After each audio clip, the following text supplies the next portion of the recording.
जय हिंद। देखिए हम लोग FATA के बारे में समझते हैं और FATA किस तरह से ग्रीन लिस्ट, ग्रे लिस्ट और ब्लैक लिस्ट को बनाती है और क्या है लाइन ऑफ क्रेडिट जो श्रीलंका भारत से मांग रहा है, इसके बारे में समझते हैं। देखिए G7 जो कंट्री थे जिसमें 7 देश आते हैं, उधर से देखेंगे तो अगर अमेरिका और कनाडा आ जाएंगे, यूरोप से देखेंगे तो ब्रिटेन, फ्रांस, जर्मनी, इटली और इधर जापान आ जाते हैं। ये 7 देश को G7 कहा जाता है क्योंकि दुनिया के सबसे तेज इकोनॉमी इन्हें माना जाता है। ये लोगों ने एक संगठन बनाया 1989 में जिसका नाम था FATA, financial action task force, FATA। इसका मुख्यालय पेरिस में है। साल में इसकी 3 बार बैठक होती है और इसमें अभी वर्तमान समय में 39 मेंबर हैं सब इसके। ये 3 तो लिस्ट जारी करती है। ग्रीन लिस्ट नाम से ही स्पष्ट है कि इसमें जो रहेगा उसे कोई भी प्रॉब्लम नहीं होगा। ग्रे लिस्ट में समस्या आ जाती है। ब्लैक लिस्ट वाले को कोई पैसा ही नहीं देता है। ये क्या है? फाइनेंशियल है, मतलब ये डिसाइड करता है कि इसे पैसा दिया जाए। जैसे ग्रीन लिस्ट में जो रहेगा उसे कोई भी संस्था इजीली लोन दे देती है। ग्रे लिस्ट वाले में लोन देती है लेकिन बहुत झमेला कर देती है, जांच करती है, मतलब 90% संभावना कम हो जाती है कि लोन मिलेगा। और ब्लैक लिस्ट वाले को तो लोन ही नहीं मिलता। अब जैसे मान के चलिए आप ही को लोन देना है, किसी को, कोई आपसे आया मांगने कि हमको 50,000 या 1 लाख रुपया कर्जा चाहिए, तो आप क्या करते हैं? किसी से पूछते होंगे भैया ये आदमी कैसा है, ये कैसा है, लोन दे देता है कि नहीं? तो आखिर आप अपने मोहल्ले में पूछते हैं। पता चला कोई जर्मनी से आया आपसे लोन मांगने कि हमको 2 लाख लोन चाहिए, आप किससे पूछने जाइएगा जर्मनी में कि कैसा आदमी है कैसा नहीं? आप तो सीधे मना कर दीजिएगा। तो या तो फिर उसको दीजिएगा, बिना जान पहचाने तो डूब सकता है। यही काम करती है FATA। FATA कहती है जो ग्रीन लिस्ट में उसे आराम से कोई दुनिया लोन दे सकती है, वो पैसा लौटा सकते हैं, इसमें कोई दिक्कत नहीं है। जो ग्रे लिस्ट में उसको मत दो भाई, वो गलत आदमी है, मनी लॉन्ड्रिंग करता है, पैसे अटका देता है या फिर आतंकवाद को बढ़ावा देता है। अब ब्लैक लिस्ट वाला नॉर्थ कोरिया टाइप का किसी को देती ही नहीं है।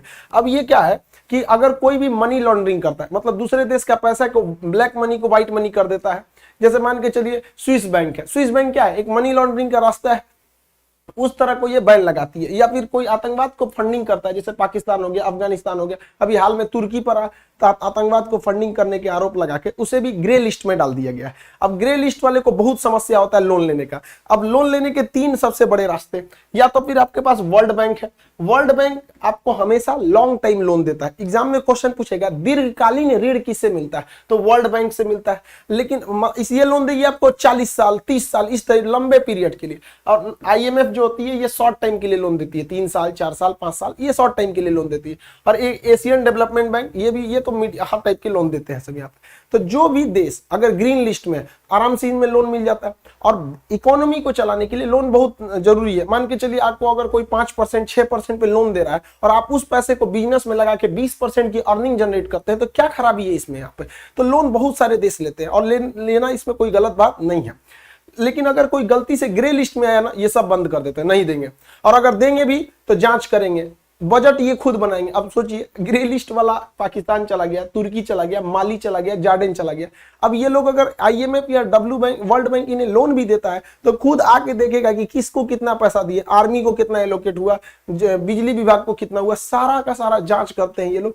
इतना कठिन हो जाता है। अब ब्लैक लिस्ट वाले को तो पैसा ही नहीं मिलता। अब इसमें क्या हुआ कि अभी फिलहाल में 4 देश याद रखेंगे करंट अफेयर के हिसाब से, पाकिस्तान, तुर्की, जॉर्डन और माली, इन 4 को नया रूप में शामिल किया गया है ग्रे लिस्ट में। अब इन लोगों को लोन लेने में पसीने छूट जाएंगे किसी भी मतलब अंतरराष्ट्रीय संस्था से। पाकिस्तान का ग्रे लिस्ट में रिकॉर्ड बहुत खराब रहा है क्योंकि ये लोग खुलेआम टेरर फंडिंग करते हैं। अगर ये आतंकवाद को पैसा ना दे तो इनका खाना कैसे पचेगा? ये अगर इनको देखेंगे तो 2018 से इनका ये ग्रे लिस्ट में चल रहे हैं, 2021 तक कंटिन्यू। हालांकि 2015 में थे, 12 से 15 थे, फिर निकल गए, फिर 2018 में गए थे और 2018 से लेके 2021 तक इन लोग का कंटिन्यू ग्रे लिस्ट में चल रहा है। इसलिए इन्हें कोई जल्दी लोन नहीं देता है, इनकी इकोनॉमी चली जाती है। भारत तो चाहता था कि ब्लैक लिस्ट में चल जाए, ब्लैक लिस्ट में चल जाएगा तो कोई शर्त पे भी लोन नहीं देगा, तो इसको बचा लेता था तुर्की। ये तुर्की के जो थे ना तैयबुल अर्दोगान, इनका दिन खराब चल रहा है, अपने आप को इर्तुगुल गाजी समझ रहे हैं। 370 के मामले में हस्तक्षेप कर रहे थे, UN में जाके 370 के खिलाफ बोल दिए। यहाँ पर इनको वीगर मुस्लिम नहीं दिखते हैं सब, चाइना में बड़ी मार मारेगा तुमको जिनपिंग, वहां मत बोलना भी मत। अभी की क्या हुआ, ये पाकिस्तान को हमेशा बचाते थे, इस बार क्या हुआ, हम तो डूबे सनम तुमको भी ले डूबेंगे। इसको भी ग्रे लिस्ट में डाल दिया गया, इसको भी ग्रे लिस्ट में डाल दिया गया। ये तो बकलवा पहले से था ग्रे लिस्ट में, ये भी चल गया ग्रे लिस्ट में, दोनों चल गया सब यहाँ पर। अब गलत का साथ दोगे तो यही होगा यहाँ पर। तुर्की का भी मन ठंडा गया। अब पाकिस्तान की इकोनॉमी पूरी तरह से चौपट हो चुकी है। इनको अपने देश का बजट चलाने के लिए भी पैसा नहीं बच गया। आर्मी को कितने पैसे देने हैं, सिंचाई विभाग, शिक्षा विभाग, रक्षा विभाग, महिला विकास मंत्रालय, अलग अलग सबका एलोकेट होता है। इनके पास बजट का पैसा नहीं है, क्योंकि इनके ऊपर चाइना ने इतना लोन डाल दिया है कि अब ये चाइना के पास लोन मांगने जाते हैं तो कहता है नहीं लोन नहीं देंगे। और चाइना ने इन लोगों को लोन दिया 17% पर। सोचिए, कमर्शियल रेट पर लोन दिया है 17% पे। अरे भाई साहब, यहाँ हम लोग गाड़ी खरीदने जाते हैं 12%, होम लोन लोग लेने जाते हैं अमूमन 8% में मिल जाता है। क्या दोस्ती है इन लोग के। 17% पे लोन दिया, बिक जाओगे बकलवा कहीं का, इतना हैवी लोन लिया जाता है। इसकी इकोनॉमी पूरी तरह से चौपट हो गई है, चलाने के लिए पैसा नहीं बचा इनको। अब चाइना इनको उतना पैसा नहीं देता है। उल्टे चाइना ने क्या किया, इनके ऊपर पेनाल्टी ठोक दिया। दासू डैम हो गया, कराची में ब्लास्ट हो गया, जिसमें कई चाइनीज सोल्जर मारे गए थे। हम आपको उस समय भी बताए थे कि चाइनीज सोल्जर AK-47 लेके ड्यूटी कर रहे थे। अब चाइना ने कहा है कि चाइनीज सोल्जर जो वहां मारे गए हैं उनकी मुआवजा के लिए उनके परिवार को 650 करोड़ रुपया दो। तो चाइना कह रहा है कि 650 करोड़ देंगे कहां से। एक काम कीजिए, 1000 करोड़ आप उधार दीजिए, उसी में से 650 करोड़ आपको दे देंगे, हमारे पास नहीं है यहाँ पे। तो चाइना, इसकी दोस्ती देख रहे हैं ना पूरी दुनिया में कितनी है। चाइना वालों की तो किसी से दोस्ती नहीं रहती, लेकिन अभी इसके देश मतलब एकदम कोलैप्स करने वाला था कि सऊदी अरब बीच में आ गया। सऊदी अरब लगभग 4.2 बिलियन का इन्होंने इन्वेस्टमेंट किया। हालांकि इसमें लगभग 1 बिलियन का पेट्रोलियम इंडस्ट्रीज में इन्वेस्टमेंट है और 3 बिलियन का इनको लोन दिया गया है। तो काफी सॉफ्ट लोन है। तो अभी इस साल मतलब अगले 2 साल के लिए ये भिखारी बच गया, समझ में गया। फिर अब 2 साल में तो ये ढूंढ ही लेगा अपना नया बाप कि कहां से इसको भीख मांगना है। लेकिन अभी के वक्त में इसको बच गया यहाँ पर, तब इसकी संसद में बजट वगैरह चल पाएगा। ये लोग कुछ ज्यादा ही उड़ने लगते हैं, औकात से ज्यादा। अभी खुद के देश में पैसा नहीं है इनको, ये लोग अफगानिस्तान में गए और तालिबान वालों से वादा कर दिया कि तुम लोग को 2000 करोड़ रुपए देंगे। तालिबान भी जानता है इनकी औकात। तब पूछा कि देंगे कहां से। सोचिए, तालिबान जैसे आतंकवादियों को भी पता है, जिनको बस AK-47 गोली चलाने आता है, उनको भी पता है ये कहां से देंगे। और इन गधों को देखिए, ये अभी भी फ्रांस के राजदूत को बाहर निकालने की बात कर रहे हैं, जबकि पाकिस्तान में फ्रांस का कोई राजदूत ही नहीं है। और जो भी यहाँ पर ब्लास्फेमी की हुई थी, जो कार्टून बनाया गया था चार्ली हेब्डो में, या जो टीचर ने किया था, उसका एक एक्सीडेंट में मौत हो गई है। तो अब ना राजदूत बचा है, ना जो प्राइम सस्पेक्ट था वो बचा, एक्सीडेंट में मर गया। फिर भी आज भी फ्रांस के खिलाफ पाकिस्तान में विरोध हो रहा है। तो भैया तुम लोग को अगर इतना ही विरोध करना है, लड़ लो पाकिस्तान वाले, फ्रांस से लड़ लो, क्या जाता है, युद्ध का ऐलान कर दो। तुम लोग तो वीर हो ही, तुम्हारी तो वीरता हम पूरी दुनिया देखी है। 93,000 फौज ने सरेंडर किया था 1971। बहादुरी की कमी कहाँ है, लड़ लो।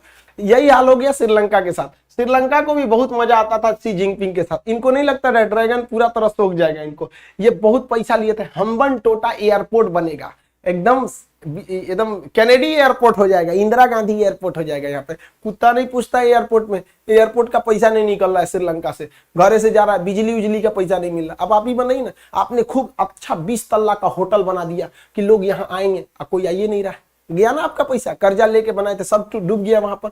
चाइना से श्रीलंका ने बोगी खरीदा था, ट्रेनों के डिब्बे खरीदे थे, लगभग 350 ट्रेन दुर्घटनाग्रस्त हो गए।